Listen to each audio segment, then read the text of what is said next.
Hello friends, welcome back. Welcome back to my channel. In this video, we are going to read TSBIE second year English third poem, Hiroshima Child. Poetry, third lesson, Hiroshima Child. We are going to read in this video. ఈరోజు మనం TSBIE new text book second year new text book సంబంధించిన మూడవ poem ఏదైతే ఉందో Hiroshima child, ఈ పాఠాన్ని మనం ఈ పద్యాన్ని మనం నేర్చుకోబోతున్నాము. Nazim Hikmat Turkish poet, Turkey దేశపు పోయెట్ రాశాడు ఈ పోయంని. నాజిమ్ హిక్మత్ ఈయన ఒక మంచి రెవల్యూషనరీ టైప్ అనమాట. అంటే అవినీతిని అక్రమాలని ఎండగట్టే ప్రశ్నించే గొంతు నాజిమ్ హిక్మత్ది. అందుకే ఈయనని ఎన్నో సంవత్సరాలు దేశ బహిష్కరణ గావించారు, ఎన్నో ఏళ్ళు ఈయన జైల్లో పెట్టారు. He was Born in 1902 and died in 1963. అయితే ఈ పోయం వార్స్కి వ్యతిరేకంగా, యుద్ధాలకి వ్యతిరేకంగా రాయబడింది. మనందరికీ తెలుసు, the world has witnessed so far 2 world wars, first world war and second world war. First world war 1914 to 18 and second world war 1939 to 45.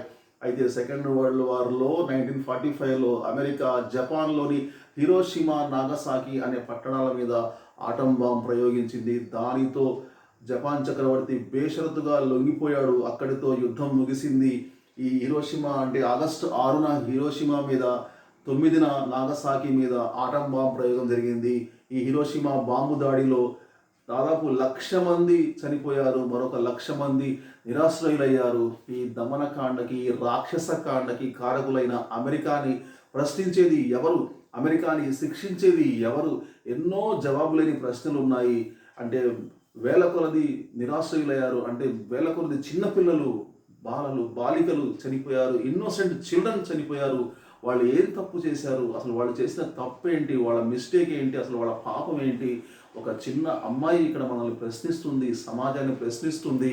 అసలు ఈ వార్స్ని ఆపండి అని చెప్పేసి శాంతిని ప్రమోట్ చేస్తూ ఇక్కడ మాట్లాడుతుంది. సో ఈ పోయంలో మాట్లాడేది ఎవరు అంటే, సెకండ్ వరల్డ్ వార్లో హిరోషిమా దాడిలో చనిపోయిన ఒక 7-year-old girl. She is the speaker. అంటే ఆమె మాట్లాడుతున్నట్టు పోయెట్ నాజిమ్ హిక్మత్ ఈ పోయం రాశాడు. ఒక చిన్న పిల్ల, 7-year-old గర్ల్ మాట్లాడుతుంది. ఆమె చనిపోయింది సెకండ్ వరల్డ్ వార్లో. ఆమె చనిపోయిన తర్వాత ఆమె ఆత్మ, ఆమె సోల్ పరిభ్రమిస్తూ ఉంది. ఈ ఇంటికి ఆ ఇంటికి, ఈ వాడకి ఆ వాడకి తిరుగుతూ అందరికీ ఒక సందేశం ఇస్తుంది. ఆ సందేశం ఏంటో మనం ఇక్కడ చూద్దాం. 5 stanzasలో ఉంది. ఫస్ట్ స్టాంజా చూడండి. I come and stand at every door but none can hear my silent tread. I knock and yet remain unseen, for I am dead, for I am dead. ఇక్కడ I అంటే ఎవరు? Who is the speaker? I is the 7-year-old girl who was killed in the Hiroshima bomb attack. ఆ bomb దాడిలో చనిపోయిన ఒక innocent girl మాట్లాడుతుందన్నమాట. I come and stand at every door. నేను ప్రతి ఇంటికి వెళ్తున్నాను, డోర్ కొడుతున్నాను, తలుపు కొడుతున్నాను. But none can hear my silent tread. Tread అంటే ఏంటి? ట్రెడ్, ట్రాడ్ అంటే వాకింగ్ స్టైల్ అనమాట. అంటే నా కాళ్ళ చప్పుడుని, నా పాదాల చప్పుడు ఎవరికీ వినపట్లేదు. ఎందుకంటే నేను ఐఆమ్ డెడ్. నేను ఆత్మని, నేను మనిషిని కాదు. ఇప్పుడు నేను చనిపోయాను కాబట్టి నేను ఎవరికి కనపడను, నేను ఎవరికి వినపడను. కాబట్టి నేను తలుపు కొడుతున్నాను కానీ ఎవరికి వినపట్లేదే, నా ఘోష ఎవరికి అర్థం అవట్లేదే అని చెప్పేసి ఆ అమ్మాయి ఎంతో ఆవేదన పడుతుంది. But I knock and yet remain unseen. నేను ఎవరికి కనపట్లేదు. For I am dead. ఎందుకంటే నేను ఇప్పుడు బ్రతికి జీవించి లేను. నేను, నా ఆత్మ ఉంది కానీ నేను లేను, నేను చనిపోయాను, నన్ను చంపేశారు ఆ యుద్ధంలో, ఆ దాడిలో అని చెప్తుందన్నమాట. Come to the second one. I am only 7 though I died in Hiroshima long ago. I am 7 now as I was then. When children die they don't grow. నేను చనిపోయినప్పుడు at that time I was 7-year-old. Even now also I am 7-year-old. అప్పుడు నా వయస్సు 7 సంవత్సరాలే, ఇప్పటికి కూడా 7 సంవత్సరాలే. అంటే గ్రోత్ లేదు నాకు, ఇప్పుడు గ్రోత్ పెరుగుదల లేదు, ఆగిపోయింది. ఎందుకంటే నేను చనిపోయాను కాబట్టి. పిల్లలు చనిపోతే గ్రోత్ ఉండదు. పిల్లలైనా పెద్దలైనా ఎవరైనా సరే గ్రోత్ ఆగిపోతుంది. ఆ మనిషి జీవితం అక్కడితో స్టాప్ అయిపోతుంది. కానీ అమాయకపు ఆ అమ్మాయి ఇట్లా మాట్లాడుతుందన్నమాట. చిన్నపిల్లలు చనిపోతే గ్రోత్ ఉండదు అని చెప్పేసి. అంటే ఆమె యొక్క అమాయకత్వం మనకి ఇక్కడ కనిపిస్తుంది అనమాట. ఈ మాటల్లో కనిపిస్తుంది మనకి ఇన్నోసెన్స్. ఆ గర్ల్ యొక్క ఇన్నోసెన్స్ ఏంటో మనం అర్థం చేసుకోవచ్చు. My hair was scorched by swirling flame. My eyes grew dim, my eyes grew blind. Death came and turned my bones to dust. And that was scattered by the wind. ఎలా చనిపోయిందో, మృత్యువుని ఎట్లా ఆమె కౌగిలించుకుందో ఆ రోజు. సో చాలా హృదయ విదారకంగా ఉంది ఈ థర్డ్ స్టాంజా. ఇక్కడ చాలా హార్ట్ టచింగ్గా ఉందన్నమాట. ఈ థర్డ్ స్టాంజాలో ఆమె ఎలా చనిపోయిందో ఆ సంఘటనని, అప్పుడు ఆ స్థితిని వర్ణిస్తుందన్నమాట. My hair was scorched by swirling flame. ఉన్నట్టుండి నేను నా ఫ్రెండ్స్తో ఆడుకుంటున్నాను, నేను నా ఫ్రెండ్స్తో ఎంజాయ్ చేస్తున్నాను, నా బాల్యాన్ని నేను ఎంజాయ్ చేస్తున్నాను. ఆ రోజున August 6th నాడు ఉన్నట్టుండి ఒక పెద్ద జ్వాల, ఒక పెద్ద మంట, పిడుగు లాంటిది ఏదో నా నెత్తి మీద, తల మీద పడింది. నా జుట్టంతా కాలిపోతుందన్నమాట. అది నేను చూశాను. My hair was scorched by swirling flame, my eyes grew dim and eyes grew blind. ఒక్కసారిగా అంధకారం ఆవరించింది నా కళ్ళ ముందు, గాఢాంధకారం ఆవరించింది. నా కళ్ళు కనపట్లేదు, నాకు బ్లైండ్నెస్ అనమాట. ఒక్కసారిగా నేను బ్లైండ్ అయిపోయాను. అప్పుడు దాకా నేను ఈ అందమైన ఈ ప్రకృతిని, ఈ అందమైన ఈ జీవితాన్ని నేను ఆస్వాదిస్తూ, నా చైల్డ్హుడ్ని నేను ఎంతో ఎంజాయ్ చేస్తూ ఉన్నదాన్ని, ఒక్కసారిగా నా జీవితం అక్కడితో సమాప్తమైపోయింది. ఆ క్షణం నాకు ఏమీ కనపట్లేదు, కళ్ళు బైర్లు గమ్మాయి, జుట్టంతా కాలిపోతుంది. నా ముందు అంత గాఢాంధకారం, కళ్ళు కనపడకుండా పోయాయి. Death came and turned my bones to dust. నా ఫ్లెష్ మొత్తం కూడా remained, it was reduced to ashes. మొత్తం యాషెస్, బూడిదైపోయింది. నా శరీరం అంతా బూడిదైపోయింది, కాలిపోయింది. ఒక్క సెకండ్లో ఉన్నట్టుండి కాలిపోయింది. And that was scattered by the wind. నా బోన్స్, నా ఎముకలు మిగిలాయి, అవి కూడా ఒక చోట లేవు. Helter skelter, scattered by the wind. గాలికి, ఆ బలమైన గాలికి ఆటం బాంబ్ పడ్డప్పుడు ఆ పెను తుఫాన్ లాగా వచ్చింది ఆ మాయదారి ఆటం బాంబ్. అప్పుడు ఆ గాలికి నా ఎముకలు ఇటు అటు చెల్లా చెదురైపోయాయి, ఒక చోట కూడా లేవు. సో అది హృదయ విదారకమైన పరిస్థితి. అలాంటి మృత్యువుని నేను కౌలించుకున్నానని చెప్పేసి, అలాంటి పరిస్థితి వస్తుందని నేను ఎప్పుడు కళ్ళలో కూడా ఊహించలేదని చెప్పేసి అమ్మాయి మనకి చెప్తుందన్నమాట. Now come to the next stanza. I need no fruit, I need no rice, I need no sweets, nor even bread. I ask for nothing for myself, for I am dead, for I am dead. నేను ఇప్పుడు ఇల్లు తిరుగుతున్నాను. I am visiting home to home, house to house, door to door. ఎందుకని మీరు అనుకోవచ్చు, నేను తిండి కోసమో, అన్నం కోసమో, నీళ్ళ కోసమో, స్వీట్ కోసమో, బ్రెడ్ కోసమో.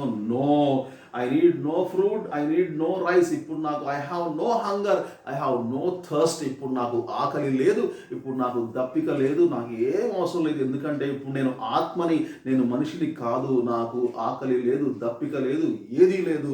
I ask for nothing for my self. ఇప్పుడు నేను డోర్ కొట్టి, ప్రతి ఇంటికి తలుపు కొట్టి నేను ఎందుకు వస్తానంటే, this is not for my self. ఇది నా కోసం కాదు, మీకోసం, మన సమాజం కోసం, మన దేశం కోసం, మన అందరి కోసం.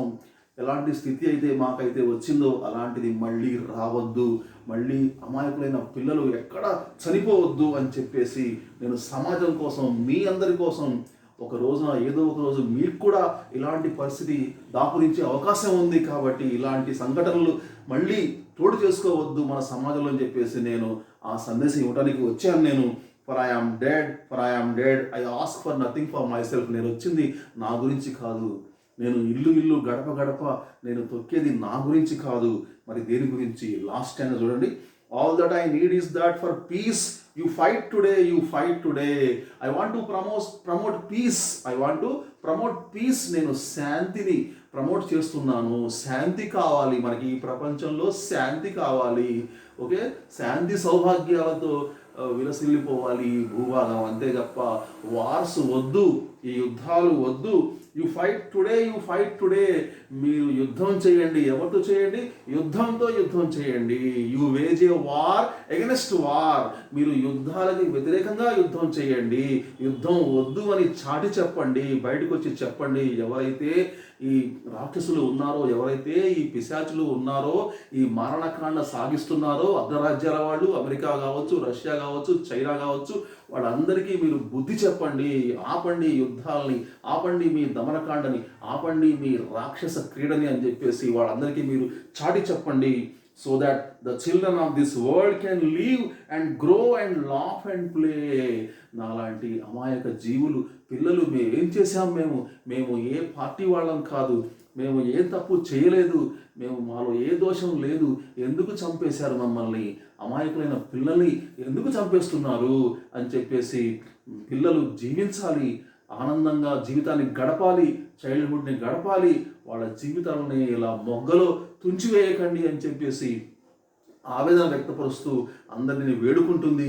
ఇలాంటి సంఘటనలు మళ్ళీ తోడు చేసుకోవద్దు, దయచేసి ఆపండి, శాంతిని ప్రమోట్ చేయండి, సుఖ సౌఖ్యాలతో ఈ భూభాగం ఎంతో హాయిగా వర్ధిల్లాలి అంతే తప్ప, అందరూ హాయిగా ఉండాలి తప్ప మనిషి చంపుకు తినటం ఇది అనాగరికం. ఇది man is the worst enemy of man. ఈరోజు మనిషే చంపుకుంటున్నాడు, మృగాలు కాదు. మనిషి మృగం కన్నా మోర్ డేంజరస్గా మారాడు. కాబట్టి ఈ పరిస్థితి మారాలి అంటుంది ఆ అమ్మాయి, ఒక చిన్న అమ్మాయి మనందరికీ ఎంతో సందేశాన్ని ఇస్తుంది, శాంతి సందేశాన్ని మోసుకొచ్చింది. కానీ వాట్ ఈస్ హ్యాపెనింగ్ టుడే, ఈరోజు ఏం జరుగుతుందో మనం చూస్తూనే ఉన్నాం.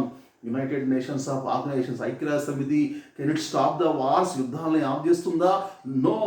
సో ఇది ఫెయిల్ అయిపోయిందని చెప్పొచ్చు. మనకి ఇజ్రాయిల్ పాలస్తీనా మీద సాగించే దమనకాండ, ఎంతోమంది పిల్లలు అక్కడ చనిపోతున్నారు రోజు, అది మనం చూస్తూనే ఉన్నాం. ఇకపోతే ఈ మధ్య కాలంలో ఉక్రెయిన్లో రష్యా యొక్క దురాగతాలు, ఎంతమంది చిన్నపిల్లలు చనిపోయారు అక్కడ. వాళ్ళు ఏం పాపం చేశారు? వాళ్ళు అమాయక జీవులు, ఇలాంటి ఇన్నోసెంట్ పీపుల్ చనిపోయారు. ఇలాంటివి మనం చూస్తూనే ఉన్నాం. సో మళ్ళీ ఇప్పుడు చైనా తైవాన్ మీద కయ్యానికి కాలు దిగుతుంది. మళ్ళీ యుద్ధం జరిగితే మళ్ళీ ఎంత నష్టం చేకూరుతుందో, ఎంతమంది పిల్లలు, అమాయక పిల్లలు మళ్ళీ ఆ చైనా పిల్లల్ని పొట్టన పెట్టుకుని తెలియదు మనకి. కాబట్టి ఇలాంటి సిచ్యువేషన్స్ రాకూడదు, యుద్ధాలకి స్వస్తి పలుకుదామని చెప్పేసి హిరోషిమా చైల్డ్, ఈ హిరోషిమాకి చెందిన అమ్మాయి మనకి ఒక సందేశాన్ని ఇస్తుంది. సో హృదయాల్ని కదిలించే హార్ట్ టచింగ్ పోయం రాశాడు ఎవరు? నాజిమ్ హిక్మత్. ఓకే, ఇది హిరోషిమా చైల్డ్ యొక్క సారాంశం. I hope that you have enjoyed the poem. Okay, thank you very much for watching my videos. Please like, share, comment and subscribe to my channel. See you very soon. Till then, take care. Bye bye. Jai Hind.